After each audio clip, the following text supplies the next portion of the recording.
तो कम से कम 1 साल के लिए हमें विदेशों में जाने की बातों को टालना चाहिए। जेव्हापासून मोदींनी बाहेर जाण्यास मनाई केले आणि ते स्वतः जातात, मैं भूल ही गया था कि मैं नीदरलैंड में हूं। तेव्हापासून मी मरेपर्यंत फिल्म आणि सिरीज बघतो। फायनली शेखर सुमनचा देखील यूट्यूबवर कमबॅक झालाय। मैं तो कहीं गया ही नहीं, मैं तो यहीं था, आप सबके पास, आपके दिल में, आपके जहन में। शिवाय माझ्या कदाचित माझ्या नशिबात लस लिहिलंय। Less emotional, okay. एनिवे, कधी कधी तुम्ही एखाद्या व्यक्तीचं नाव ऐकून इतकं विश्वस्त होता आणि तोच व्यक्ती फालतू कामगिरी करतो तेव्हा दिमागाचा अल्लोक भोस होतो। मावशीची मराठीचे सुप्रसिद्ध अभिनेता, दिग्दर्शक, निर्माते नागराज मंजुळे यांनी डिरेक्ट केलेली सिरीज मटका किंग पाहिली।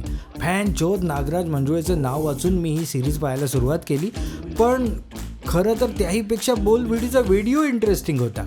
एका कागदाच्या चिठ्ठीवर हा सगळा धंदा चालायचा। कारण होतं विश्वास।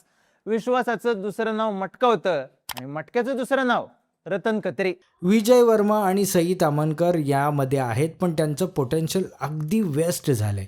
कारण नागराज अण्णा किती सफाईने आणि साध्या व्यक्तींकडून काम करून घेतात याचं उदाहरण आपण सैराट, झुंज, फॅन्ड्री यामध्ये पाहिलंच आहे। मैं फैंड्री जब की थी और मैं लंदन में कोलंबिया यूनिवर्सिटी में शायद उसका स्क्रीनिंग हुआ था और उसके बाद जो डिस्कशन होता है तब मुझे एक लेडी ने कहा था कि ये आप बहुत पुरानी कहानी आज के दौर में कह रहे हैं। तो ऐसे होता है और अपनी अपनी राय होती है और आपकी समस्या नहीं है तो आपको लगता है कि समस्या है ही नहीं। पण या सिरीजमध्ये नागराजचा टच सोडा, त्याचा बॅड टच देखील नाही आहे। मला वाटतं की अण्णा फक्त बोलले आणि सेटवरून निघून गेले।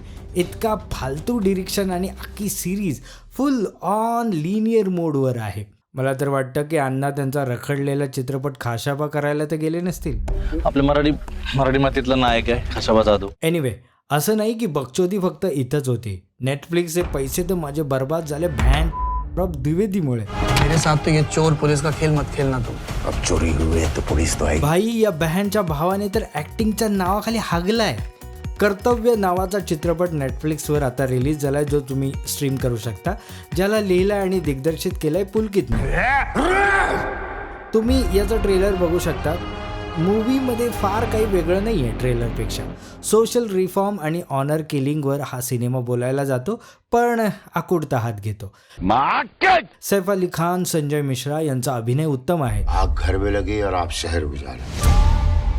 पण सौरभ द्विवेदीने जी ॲक्टिंग केले एकदम कॉल होती। भाई, जर तुम्ही ॲक्टिंगसाठी जर रिझाईन दिला असेल ना तर प्लीज रिजॉईन करा, कारण ॲक्टरचा इंटरव्ह्यू घेणं आणि ॲक्टिंग करणं यात नक्कीच फरक आहे। आता जर हे दोन्ही तुम्ही पाहिलं असेल तर तुमच्या मेंदूत थोडा नक्कीच झाला असेल।